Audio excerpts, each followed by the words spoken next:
Anong sira ng bike nyo? Ha? Anong sira ng bike mo? Wala. Ha? Wala. Walang sira? Akala ko nasiraan ka kasi tulak-tulak mo yung bike mo. Hindi mo sinasakyan. Ayaw ko. Mahilo ako eh. Nahihilo ka? Ah, Thank you. akala ko nasira yung bike mo. Hindi mo... Babatakin mo sana, no? Ha? Babatakin mo sana, no? Babatakin? Oo. Ang alin? Yung bike, yung gera. Babatakin ka? Hindi mo na kayang magbike? Nahihilo ka? Oo, wala pag-asa. Pag-asa? Oo. Pag-asa yan. Hindi, tay, ganito na lang. Papara ako ng tricycle, babayaran ko, ihahatid ka niya. Sasakay ito. Oh, kasi sa tricycle yan. Wag, nakakaya, wag na. Hindi, akong bahala tay, kasi ang layo ng lalakarin mo. Pag-asa, nandito ka pa lang sa Angono. Pag Angono, hanggang Binangonan, lalakarin mo kasi nahihilo ka.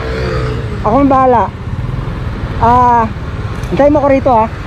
Tatawag akong tricycle tay.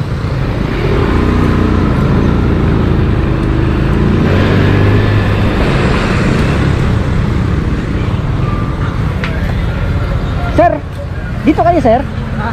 Driver kayo dito? Ha? Oo. Ano talaga? Dito. Dito?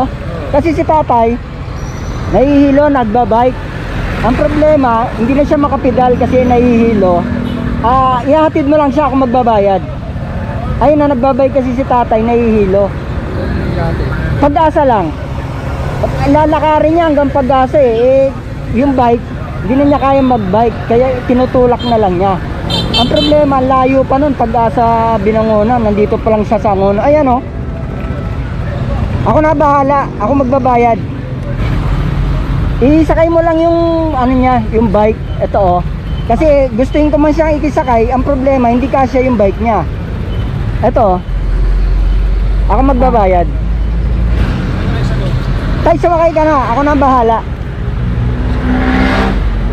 Saan ba pwede ilagay ito? Pwede na siguro yan. Natatanggal naman to yun. Ayan. Yung bike na lang ang sasampa natin. Thank